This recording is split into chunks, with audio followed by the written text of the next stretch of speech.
সবাইকে প্রীতি ও শুভেচ্ছা জানিয়ে আজকের ভিডিওটি শুরু করছি। আজকের ভিডিওটি হচ্ছে হিন্দু মূল্যবোধ ও সনাতন ধর্মের উপর এক আক্রমণের চক্রান্ত। এই আক্রমণ দীর্ঘদিন ধরেই চলেছে, আজকে শুরু হয়নি। বামপন্থী বুদ্ধিজীবী লেখকেরা, ধর্মনিরপেক্ষ লেখকেরা এই চক্রান্ত শুরু করেছেন। আমরা জানি সুনীল গঙ্গোপাধ্যায় একজন বড় লেখক, আনন্দবাজার পত্রিকার একজন সাংবাদিকও ছিলেন। তিনি বিভিন্ন লেখা লিখতেন। তিনি মা কালীকে সাঁওতাল মাগির সাথে তুলনা করেছেন, সাঁওতাল রমণীর সাথে নয়। কখনো হিন্দু সংস্কৃতির ঝুঁটি ধরে টানতে হিন্দু বিরোধীদের চেয়ে ভালো কে পারে।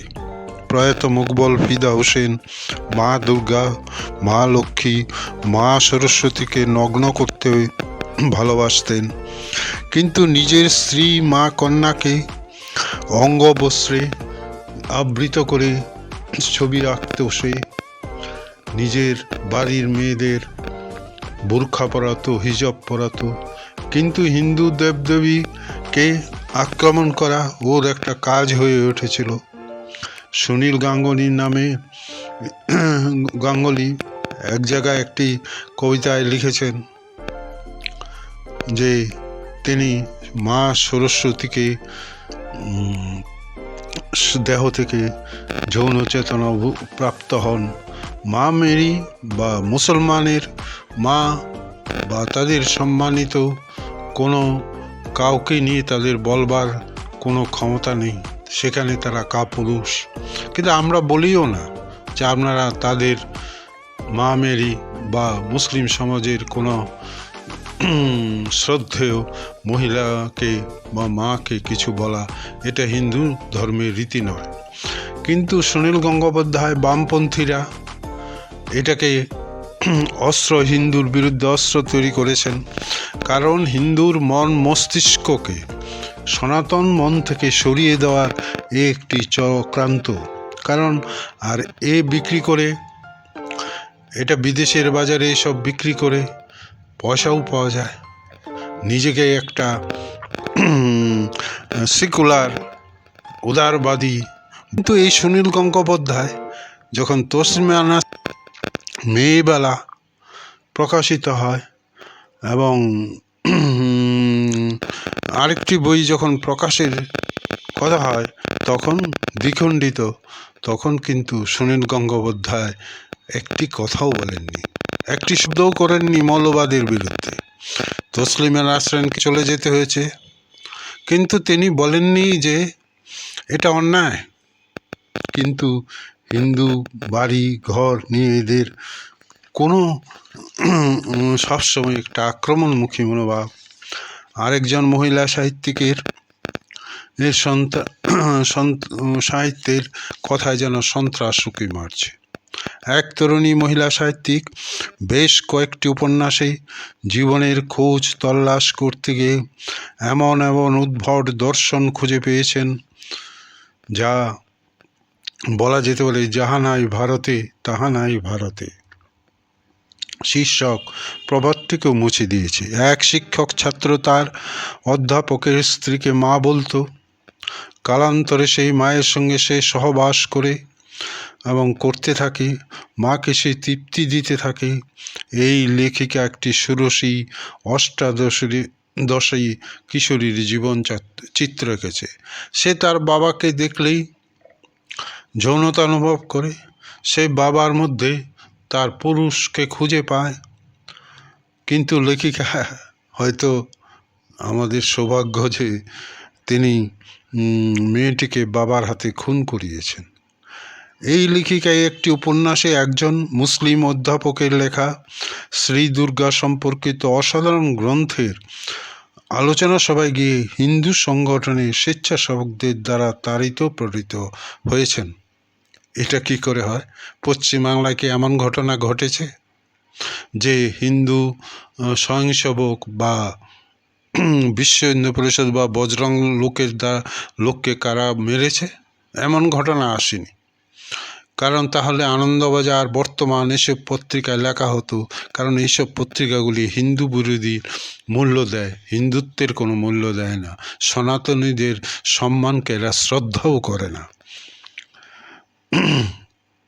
আমরা দেখতে পেয়েছি যে গুজরাট দাঙ্গা নিয়ে গুজরাটকে সন্ত্রাসের আতুরঘর বলা হয়েছে, কিন্তু গুজরাটে যে করসবক 62 জন হিন্দুকে ট্রেনে পুড়িয়ে মারা হয়েছে তার সম্বন্ধে চুপটি নেই।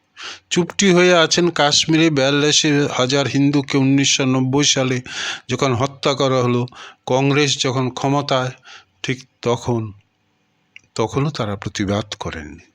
42,000 হিন্দু চারটি কাটা নয়, সারা পৃথিবী হইচই পড়ে যেত, কিন্তু একটি শব্দও কেউ করেননি। তখন বিজেপি এত শক্তিশালীও ছিল না। তবে গুজরাটের দাঙ্গা নিয়ে এদের কত কম হইচই চোখে পড়েনি। তিস্তা শীতলাবদ্ধ জেলেই আছেন। কারণ কি? কারণ হচ্ছে তিনি যে কোর্টে যে সমস্ত ডকুমেন্ট গুজরাট দাঙ্গা নিয়ে দিয়েছিলেন সব ফেক। ফটোগুলি যেগুলি পত্রপত্রিকায় বেরিয়েছে সব ফটোই আদালতে বলেছে স্টুডিওতে তোলা। 50 ছাত্রের লক্ষ থেকে 1 কোটি ছাত্রের সূর্য হয়েছিল কয়েক বছর আগে। রাজস্থানে সাম্প্রতিক হলো, এখানেও একদল হিন্দু মৌলবীরা ফতোয়া দিয়েছে সূর্য নমস্কার নাকি ধর্মীয়, সূর্য নমস্কার, যোগ, আয়ুর্বেদ সব কি সাম্প্রদায়িক? আমরা কি ভালো করার জন্য আয়ুর্বেদের কাছে যাব না? তাহলে আমি সাম্প্রদায়িক হয়ে যাব? কি গীতা বেদ পড়ব না? পড়লেই কি আমি হয়ে যাব সাম্প্রদায়িক? আমরা দেখেছি এই সমস্ত ঘৃণার জিনিস ছড়াতে এবারে রাজস্থানে বেশিরভাগ সূর্য নমস্কার তাদের মুসলমানরা করবে। তো দেশের ভেতর সরস পালন না করা এ তো সংবিধান বিরোধী। তবে সংবিধান মানা হচ্ছে কই? সংবিধানকে তো মেনে চলতে হবে। কিন্তু এই প্রক্রিয়ায় মুসলমান, খ্রিস্টান ও জাতীয় কংগ্রেস একযুগে RSS এর গেরুয়াকরণ বলে অভিহিত করে সুদ দেখেছেন। নানাভাবে তারা এর বিরুদ্ধাচার করেছেন। আমরা কি বৈকারণ পাণিনির কাছে ব্যাকরণ বই পড়ব না? আমরা কি চিকিৎসা চরকের কাছে শরীর বিজ্ঞানের বই পড়ব না? আমরা কি বাণভট্ট কহলনের থেকে ইতিহাস সাহিত্য পড়ব না? রবীন্দ্রনাথ কি তবে সাম্প্রদায়িক ছিল? কালিদাস ভাবভূতির বই সংস্কৃতে পড়েছেন। সবই কি আমরা হিন্দু মহাশক্তি আরব সাগরের জলে বিসর্জন দেব? সব কিছুই কি সাম্প্রদায়িক রাজনীতি হিন্দু সমাজের সব কথা কি নিয়ন্ত্রণ করবে? আমরা কি সংখ্যালঘু রাজনীতিদের শিকার হচ্ছি না? এত কিছুর পরেও হিন্দুত্বের নরক কুলজার করে হিন্দুর দেবদেবীকে নগরের ধোয়া তুলে মূল্যবোধের সনাতন সাহিত্য সংস্কৃতিতে সনাতন মূল্যবোধের চিতা জ্বালিয়ে জীবনের ছোট ছোট মানবিন্দুগুলোকে উপড়ে ফেলে ধর্ম নিরপেক্ষতার পুকুর দিয়ে যে অধর্মের বিদ করার চেষ্টা চলছে, মুসলমান তুষ্টিকরণের যে প্রতিযোগিতা চলছে, ভোট বাক্স ভর্তি করার যে খোসামদি চলছে, আমরা তা দেখে কিন্তু খুশি নই। আমাদের মনে হচ্ছে যেন সন্ত্রাস এগিয়ে এসছে আমাদের বাড়ির কাছে। ফজলুর রহমান নামে এক ব্যক্তি, যিনি বাংলা সংখ্যালঘু কাউন্সিলের মেম্বার, তিনি বলেছেন মমতা ব্যানার্জিকে আমরাই ভোট দিয়ে এনেছি, তিনি এখন আমাদের হয়ে কাজ করছেন না। আসলে আরও বেশি কাজ চায়, আরও বেশি মুসলিম তুষণ চায়। 10,000 মাদ্রাসার অনুমতি দিয়েও কাজী ফজলুর রহমানের মন ভরেনি। সনাতনীদের আক্রমণের চক্রান্ত এবং সন্ত্রাসের দামামা আমার বাড়ির সামনে এসে পৌঁছায়নি। আমি কি বুঝতে পারছি